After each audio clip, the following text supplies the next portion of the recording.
Imagine being a young child and growing up in a house that oftentimes felt like a war zone and feeling as if you had to walk on eggshells or apologizing constantly to de-escalate situations or enduring abuse to such a degree that you've blocked out most of your childhood as a result. That was my life for 11 years. And unfortunately, I carried that trauma into relationships and repeated cycles of abuse. My name is Mullissa Caroline. I am a survivor of childhood sexual abuse, domestic violence, and sexual assault. This podcast is meant to empower you along your healing journey, regardless of where you may be at on that journey, and regardless of whatever has led you to heal your trauma. We all have trauma, and none of us like to talk about it. But I think the biggest step towards healing is when we can look beneath the surface of a trigger and start asking ourselves questions so that we can have an honest and open conversation. And so this podcast is just another resource for you to help you along the way. And I hope you'll stick around. Here's some things I have to say, because I think the more we are informed of the traumas and abuse that's occurring around us, the more impact we can have, and maybe the more change we can create. And maybe we can save a life. Because as sad as it may be, oftentimes abuse and trauma leads to so many other things like suicide or human trafficking. And so, like I said, I hope you'll stick around on this journey with me. Here's some things I have to say, and together I hope we can heal and hopefully create some sort of positive change in the world so we can break cycles together. Hello, and welcome back to Divinely Healed. My name is Mullissa Caroline, and I just want to go over a few housekeeping things before we begin, because I've kind of shifted a little bit with the whole production of this. And so originally, this was just a YouTube channel, and the hope was eventually moving it into a podcast, which I recently did. And so if you're listening to this on wherever you listen to podcasts, so you'd be listening in audio format, there is a video format over on YouTube, and that link should be in the show notes if you want to go check me out over on YouTube if you'd rather have that aspect, or just stay here. It's totally fine. But I just wanted to clarify that, because I know that in some of the videos I mention things that you can't do on a podcast when you're listening to a podcast. And it's because I've converted the YouTube videos into podcast episodes. So this is Divinely Healed now, and you can find me on social media as Divinely Healed on Facebook and Instagram. The other thing I wanted to mention, and this is usually found in the description box if you're watching this on YouTube, it's in the show notes if you're watching this or listening to this. So I have some friends that have a podcast that's called Stop Sis. And one of the ladies that is part of that is a trafficking survivor. And she shares a lot of her story on that podcast, but they also talk a lot about healing and a lot of the same things that I talk about, but from like a different perspective. And it's amazing. The podcast is really awesome, but they also have what's called 90-day U-turn, but it's a survivor cohort. And there is a way to sponsor a survivor as well, if you'd like to do that. All of those links are always down below as well, but you should definitely go check out the podcast because it is phenomenal. And Rachel's story was what inspired well, everything that she's done is what's inspired me to start this channel, to start writing my book, and what inspired this podcast. And Denise, the other lady that is with Rachel on that podcast, she is the one that started 90 Day U-Turn. And so together they brilliantly combined forces. I would say they started, but they kind of just combined forces, and they have been working on doing the survivor cohort, which is another version of 90 Day U-Turn, which I was one of the ladies that was in the first round of that. And I can tell you that because of, my hair is crazy, because of that class and Rachel, and just all the ladies in that class, I was able to step out onto this journey of starting my own channel and pursuing dreams that I had of a podcast one day. And that's why I wanted to bring it up. But if you know someone, or if you are someone that has a story or a question, they have an awesome resource over on their Instagram. It's a Google Doc where you can submit questions for your story, and they plan on doing some Q&As in the future. I plan on doing the same thing eventually. I just haven't quite figured out the logistics of that, but I just want to mention that in case that, just because I just love that podcast so much, and it's inspired so much of the content that I share on Facebook, Instagram, and now here. So with all that being said, thanks for sticking through that. I want to talk to you today about forgiveness, and one of their episodes is actually what inspired this.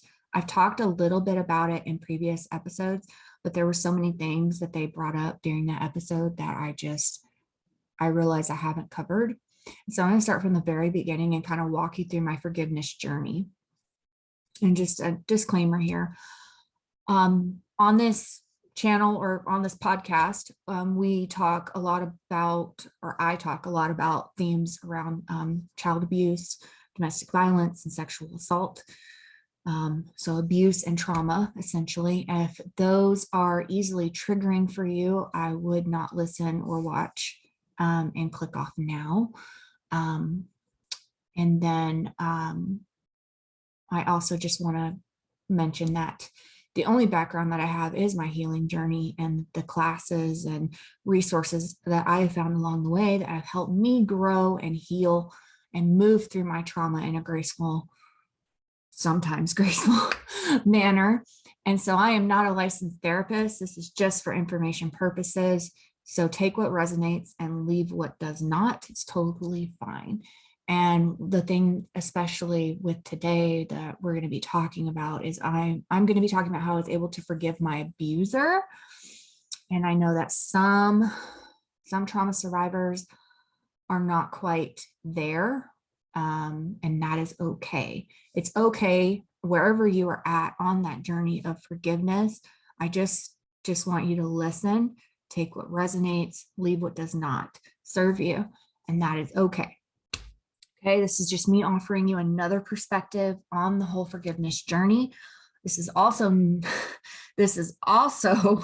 not me condoning any sort of abusive behavior, because none of it is okay. Okay.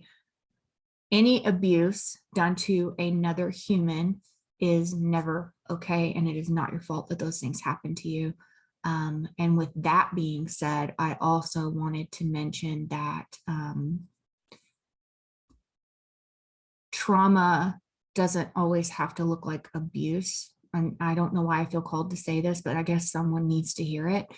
And I had this conversation with a friend a couple weeks ago at lunch, because the trauma that she went through, she did experience some domestic violence, but her reasoning was she didn't necessarily view it as trauma per se, because it was different than what I went through. It wasn't as bad. And I think we do that a lot, especially victims of any sort of trauma. We try to diminish what happened to us to not make the other person, I don't know, we do that. I don't know why we do that, but we do.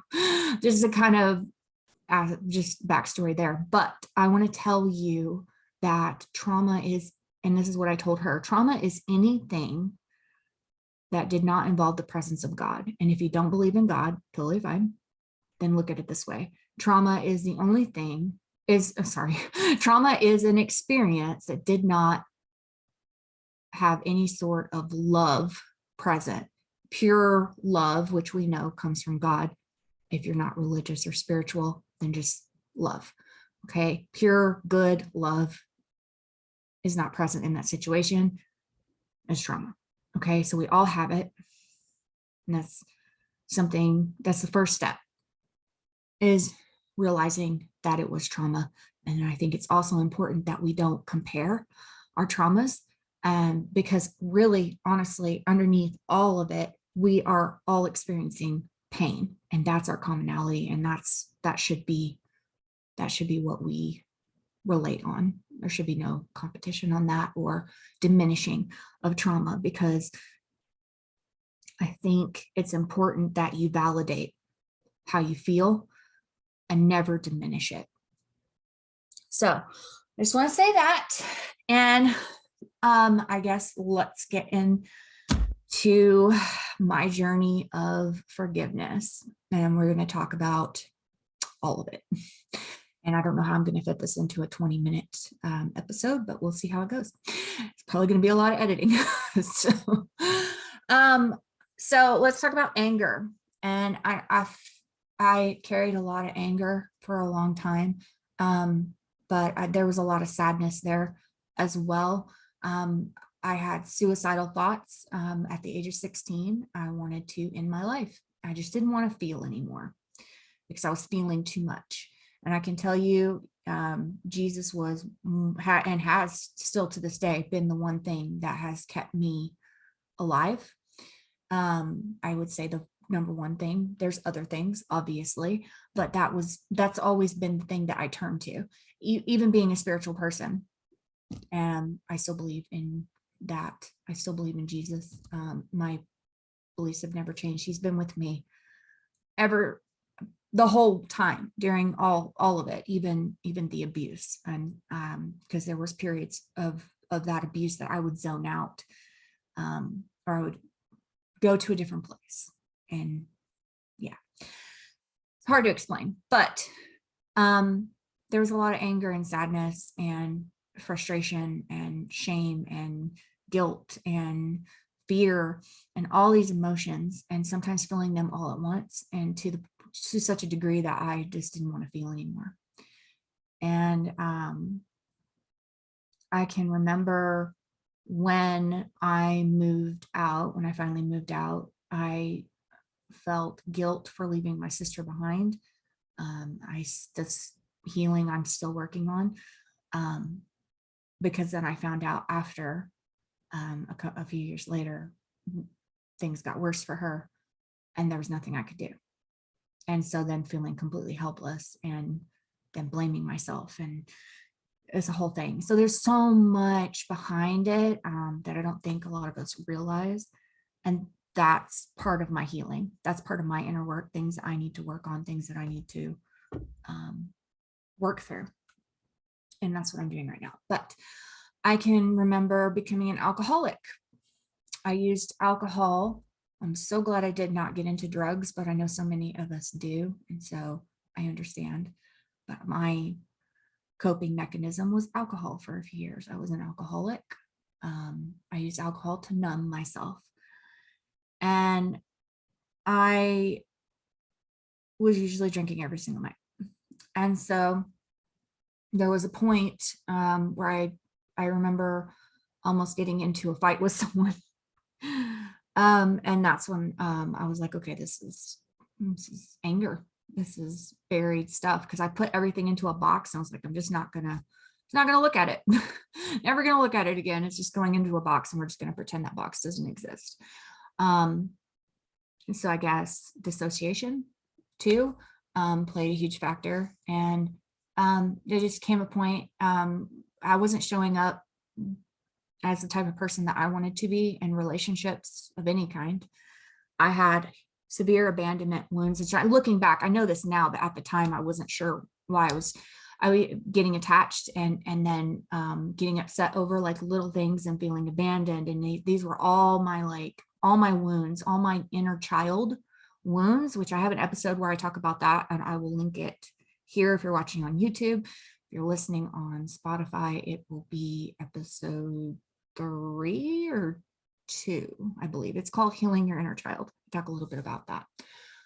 So these are all inner wounds that are coming to the surface, and I'm carrying these through relationships. It's not just romantic relationships, carrying these wounds through friendships.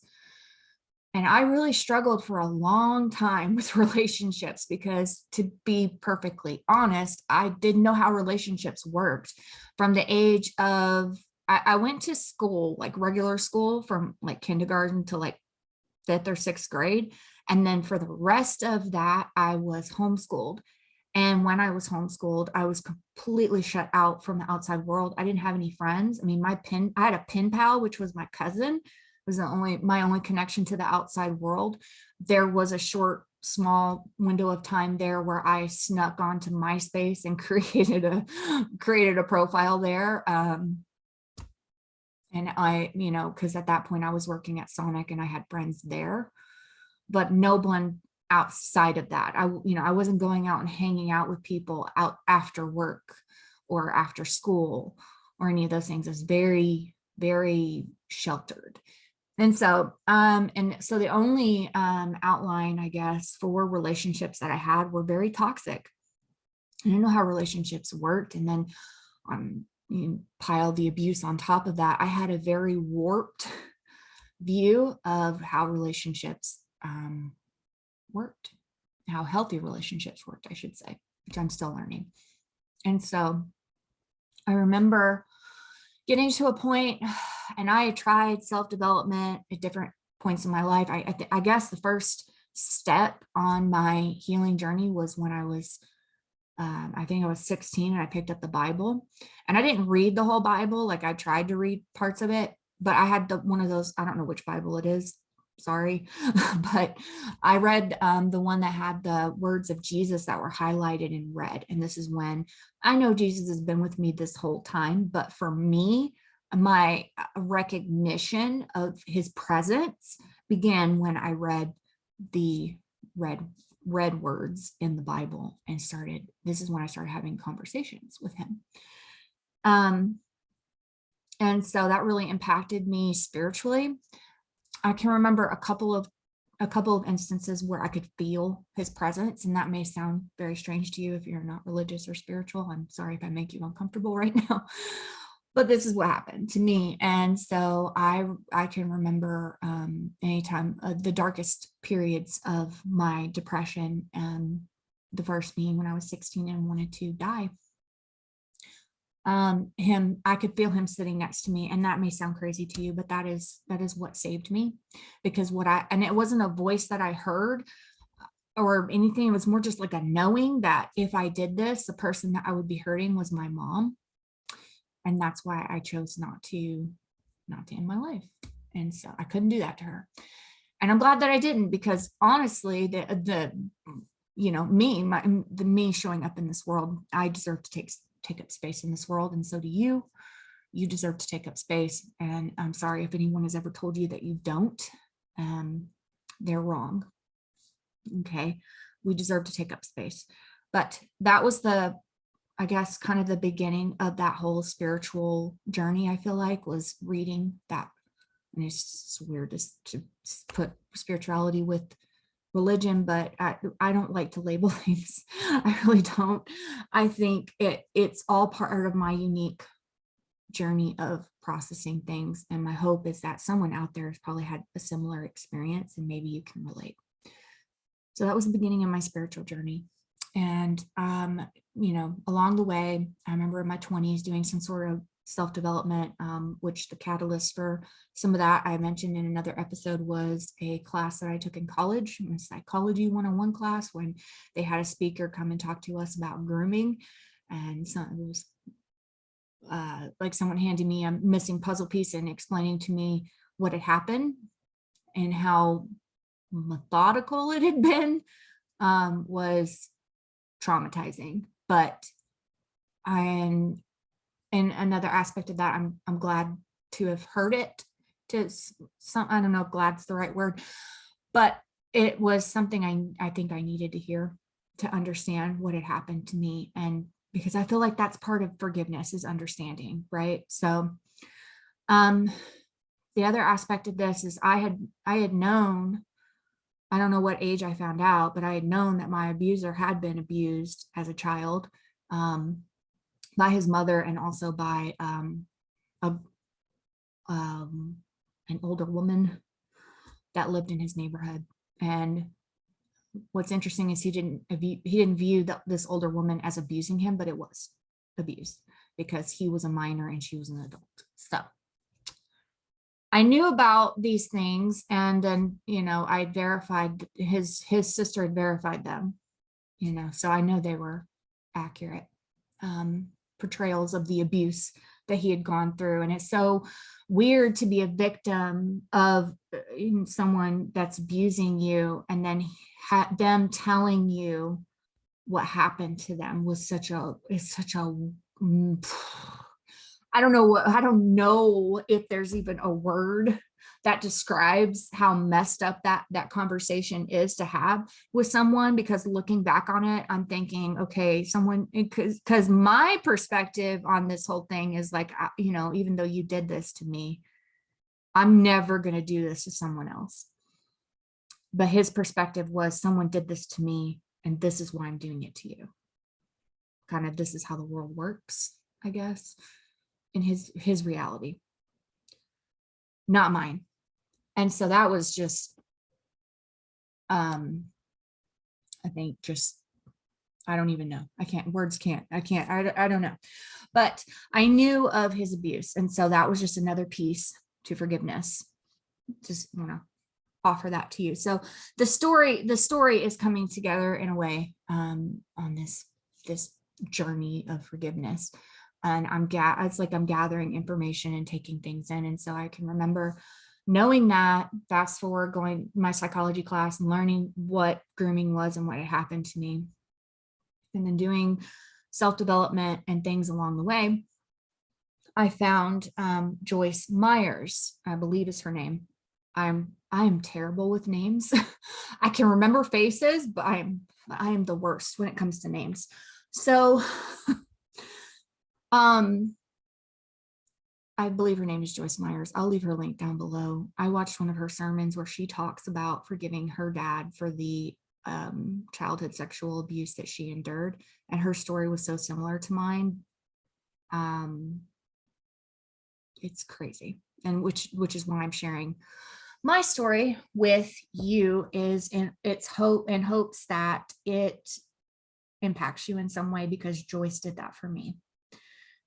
And I would love to meet her one day and possibly have her on the podcast. That would be amazing. I would love, even though, we have different beliefs, systems, I think we have some commonality, and it would be so amazing to interview her, or just to meet her would be amazing. I would love that one day, but I'll link her sermon down below. This was the turning point on my forgiveness journey, because I knew not forgiving someone and holding resentment was like me drinking poison and expecting the other person to die. Essentially, holding this inside of me, this resentment and this anger, was eating me alive. And I remember telling people stuff like that when they would talk to me about, because I don't know, I guess I just have a face or something.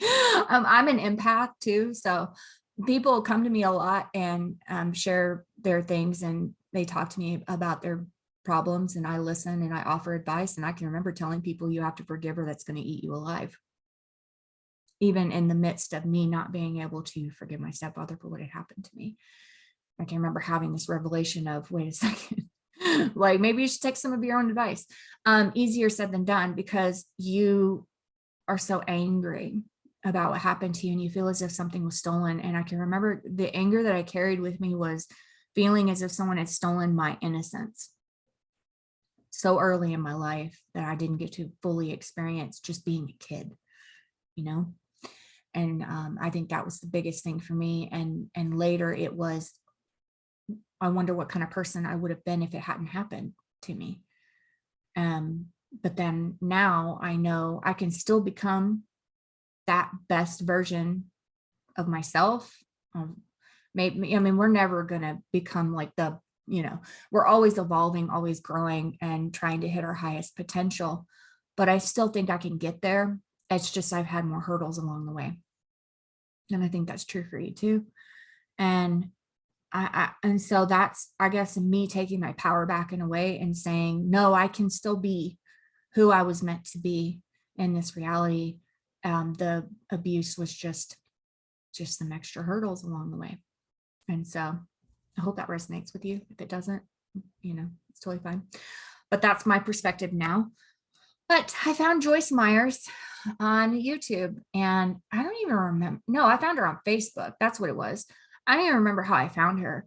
To be perfectly honest with you, it's a, people, you call it a God thing, a God wink, whatever you want to call it. That was me trying to wink. If you're watching this on YouTube, I'm terrible at winking. So I hope that was fun for you to watch. So I remember randomly finding her on Facebook one day, and her telling how she was able to forgive her dad for the abuse and the rape and all the terrible things that happened. And I'm just watching and I'm like, wow, if she can forgive him, then I can forgive. I have to find a way. And that's not to push this on you if you're not ready to forgive. If that's not in your capacity to do, that is okay. That is your journey. Everyone's journey looks different. Okay. Not trying to push anything on you. And I hope I don't make you feel that way either. So I watched a few of her sermons. This ended up being a binge session. I went on a quest for information and went on this whole binge of watching all of her sermons, and she's amazing. And she taught me a lot. And so fast forward a little bit. Well, let me stay here for a second. So one of the phenomenal things that she talked about was how she was able to forgive him through God, and because God forgave him, which was hard for her to, I think so many of us we wrestle with that. How could God forgive something like that? But he did. But it was also, the other aspect of that was that her dad had chosen to, he was reaching near the end of his life, and he was trying to connect with God and get right with God. And so that, there's something to be said about people who cause pain, hitting a pivot moment in their life and deciding that I'm not going to do this anymore. And that was him. And then the other amazing aspect of that was her being able to forgive him. And then they ended up actually having a relationship before he died. And so it's an amazing story. I'll link it down below, like I said, so you can check it out, because I'm pretty sure I butchered that. So it's really fine. So fast forward a little bit. This is I wouldn't say the last leg, because we're always healing. So the next chapter of this was a friend recommending a book to me. I believe it's called Living Buddha, Living Christ. Hopefully I'm remembering that correctly. And I can't say the man's name that wrote it, but he is another amazing soul that these things just randomly fall. Like, it's crazy what falls into your lap when you start to raise your vibration and decide to heal. It's amazing the things that God or universe, however you want to refer to it, just kind of place in your path along the way. And so this was just another one of those God moments.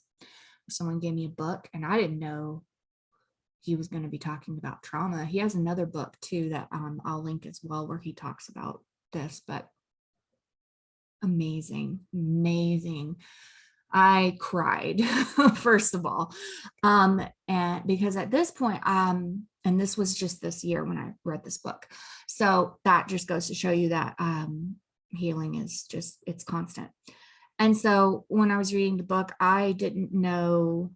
I thought at this point, after watching Joyce, I was like, okay, I forgive you. I recognize that, you had some really bad things happen to you, and whether or not you want to, I guess, get right with God before you die, I'm going to choose to forgive you and pray for you. It's one of the things that I decided to do, which is going to sound very crazy to a lot of people, but I did. I prayed for him. And I think that was something that she talked about in that sermon, if I'm not mistaken. That was hard for me. And the other, I skipped this. So the other thing that happened for me was I took a money manifestation class. And one of the things that she taught in that class, and I'll leave that link down below if you want to check that out too. But she teaches, I forget what it's called, but it's kind of like a forgiveness mantra, I guess. And so you think of the person that has caused you harm, I guess. And there's this thing that you say, and there's variations of it, but I'm just going to tell you the one that I learned. So the first thing I say is thank you. And it's saying thank you to the universe or God or self for bringing this to my awareness of whatever it is. And then I say, I forgive you. Forgive for whatever you did, or I forgive myself, however this is going for you. And then I say, I'm sorry. And this could be me saying, I'm sorry that I held resentment against you or whatever. And then I say, I love you. So it's thank you, God, universe, for bringing this to my attention. I forgive you, or forgive myself, that is. I'm sorry that I held resentment or grudge or anger towards you or towards myself, if I'm doing this with myself. It's so interchangeable. And then I love you. And at first, this is going to be really hard to do. I'm just going to be perfectly honest with you. It depends on the degree of pain that you hold towards the person that has wronged you. And in cases of abuse, that pain is immense. So it's not going to be easy the first time. It's and the same went with praying for him. It was not easy. And I think I started my prayer something like, I don't want to do this, but here I am. Because I was like, at that point, this is the last person that I think deserves anybody to pray for them. And so it was hard for me to, at this point, understand fully. And so I'm getting to that. So I started praying for him. And then I took this money manifestation class and I started using that thing I just told you about on everyone, including him. And it was so powerful. And because I'm a survivor of domestic violence and sexual assault, okay, as well as child abuse. And so I used this on my ex, who was part of my domestic violent relationship that I experienced. And that was really hard. And I still do it to this day. This is something I still do. I still do, because memories resurface and then I say this. Okay. And it's not that I don't think it's that it gets easier. It doesn't feel as hard. If that makes sense. And it's healing. I did this with the person who raped me. And it's hard to say these things. And if you're not ready to say them, if you're not ready to do that, it's okay. It took me a long time. And it's still hard to some degree, depending on the person, but it's powerful. And so I learned that, and then I found the book that I was talking about an hour ago, because I love to ramble. So the book that a friend recommended to me, and I'm pretty sure it's called Living Buddha, Living Christ. And one of the things he talks about in there is healing your inner child and inner child wounds. And and in his other book too, I can't think of the name of it. I don't remember which book it was in, but I'm fairly certain it was this one. He mentions, the inner child work is having a conversation with a 7-year-old version of yourself, essentially. But the other thing that he talks about is having a conversation with a 7-year-old version of whoever hurt you. So, and I did that. I went into meditation and had a conversation. I imagined a 7-year-old version of my stepfather. and a 7-year-old version of myself, and then me as an adult standing there and us all having a conversation. And as weird as it sounds, it's energy too. It's putting energy out there. It's praying for, and that was one of the other things that I did. I prayed for his healing. And that's going to sound crazy to a lot of people, but I did. And the reason why I did that exercise and I prayed for his healing is a simple fact that he was a victim of abuse as well. And unfortunately, he chose to take his pain and turn it and allow it to spill over onto another person and cause harm to them. And there's psychological reasons behind that we won't go into, but that's basically the spiritual aspect of it. Is this is why we say pain is generational, and abuse can be generational as well. It's being passed on. And there comes a point where you either decide to continue it, or if you're like me, you decide to, and my friends talk about this in the podcast, draw a line in the sand and say it stops with me, and I will not become this. And he just wasn't strong enough. And that's not excusing any of his behavior, because he should have never done any of the things that he did to me or my sister. It's offering you a perspective of acceptance, understanding, compassion for another human being who still has a soul inside their body. And that's what God sees as a soul. And sadly, the reality that he constructed for himself was based on pain, and it spilled over onto me and my sister. And so reading that book and then having that awareness of compassion and understanding for the abuse that he went through sent me into, I don't know how long I cried. Because I knew, it sounds so weird, because I knew that he had gone through similar pain to me, as weird as that's going to sound. So again, not condoning the abuse. Abuse is never okay. It's never right. It's never okay. And it is never your fault. It's just having compassion for another human being to understand, to forgive. Because at the end of the day, forgiveness is more about you than it is the other person. Because forgiveness is taking back your power, which, to be honest, you can't really give your power away in the first place, but we trick ourselves into believing that we can. But that's what we do when we hold anger and resentment towards another person, is giving our power away, because what we're doing is we're still allowing our abuser to have power over us, to have control over our emotions. When we hold that anger and resentment, they still have their claws into us. And that was one of the things that really helped me to forgive too, was because I realized that he was still controlling me. So anytime that when I got my car, for instance, because that was one of the things he told me I would never do. I would never be able to get a car by myself. I would always need him for something, right? It's one of the things he said. And I remember having the whole thought process of, I'm just going to prove you wrong. That's still giving him some sort of power over me, because what it should have been about was me. Should have never been about anything to do with him. But that's okay that I made it about him, because it was part of the journey. It was just part of the journey. Okay. So don't shame yourself or compare yourself to anybody else's journey or what chapter of the book they're on, because we all walk a different path. We all have the same pain. We all share the same pain, but we shouldn't compare, because my chapter 22 is not going to look like your chapter 7.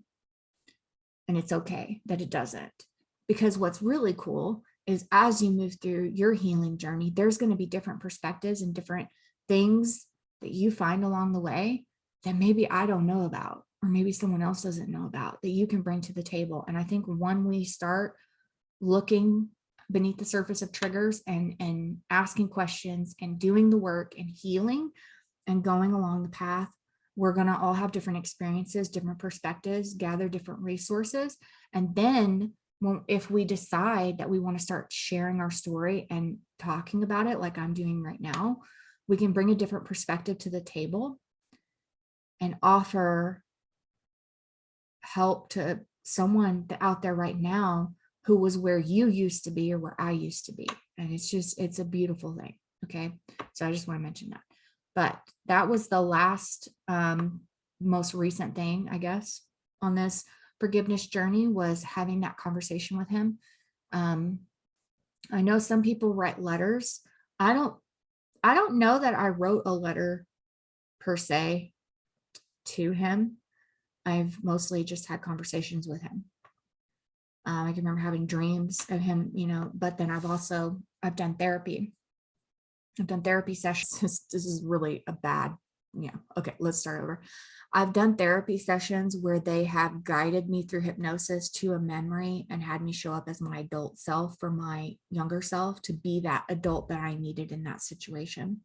And so if you haven't done that kind of thing, it's amazing. It's really powerful stuff. And so but I feel like talking to him as a child and realizing that at one point he was also a kid and that he was also harmed is really important to understand. And I think it's so easy for us to get caught up in fighting for victims, which we should be doing. We should be giving a voice to anyone that's been silenced and speaking out against abuse. Definitely should be doing all of those things. But there is something to be said about perpetrators or abusers also being victims of abuse as well. And yes, they do have a choice. We all have choices. It's all choices. It's all based on the type we create our own reality. Listen, so I'm not excusing abuse. I'm just saying they're also victims. And there are people out there that are working to help these people recover and end the cycles of abuse from the other side. And I think it's amazing, because I think if we are going to cause any sort of change in this real change in this world, any sort of real positive change in this world, it's going to have to be from both sides of the coin. It's going to have to be both sides, because otherwise we're just constantly helping victims. We're not ending a cycle. If we're only helping victims and not the perpetrators. It's got to be both sides of that. So if you're listening to this and you're one of those people, shout out to you. And if you are an advocate for speaking out for survivors, shout out to you as well. I think you're both doing something amazing. And I think when we can come together from both sides of that and do work, I think that's when things are going to start to change. And I think that's when we're going to start breaking cycles. And so I hope that you found some perspective in what I said. I'll leave all my resources down below if you want to check those out. They'll be either in the show notes if you're watching or if you're watching if you're listening to this on Spotify, they'll be in the show notes down below, or if you're watching this on YouTube, they will be in the description box. And I just want to mention really quick, if you haven't done so already, please leave a review for me. I don't think this is up on Apple. It may be by the time that this goes up, but if this is on if you found this on Apple Podcasts, please leave a review. If you're listening on Spotify, please leave a review. It's a free way that you can help support me and help me grow and get my content out there to more people. Feel free to share it as well. I love that. I love that you can share stuff. I don't know if you can do that with Apple Podcasts, but I know you can do that with Spotify. So if you would be so kind to share what you're currently listening to on your Instagram or Facebook, I would be greatly appreciated. Feel free to tag me. I am Divinely Healed Podcast on Instagram and Facebook. Also, if you haven't done so already, please make sure to hit the subscribe button over here on YouTube and give this video a like. It's another free way you can help support the channel and help me grow and get the content out there. I also have a Patreon, and my Patreon is $2 a month, and you get access to content a week before it goes live for everyone else, as well as more exclusive content that's not available anywhere. else. And with all that being said, I just want to mention again, the Stop Cis organization is a nonprofit organization that is giving a voice to survivors of abuse and human trafficking and helping to empower others to heal. It's an amazing, amazing, amazing, amazing organization that my friend started. And if you would like to sponsor a survivor, that link will be down below. And if you are interested in checking out the next survivor cohort, I will leave that information down below for you as well. And I think that's all the plugs for this podcast episode. I want to thank you so much for listening all the way through. And if you're watching this on YouTube, thank you so much for watching. And I hope you enjoy the rest of your day. Remember to always be kind to yourself and to others. Make good choices. And I'll see you next week.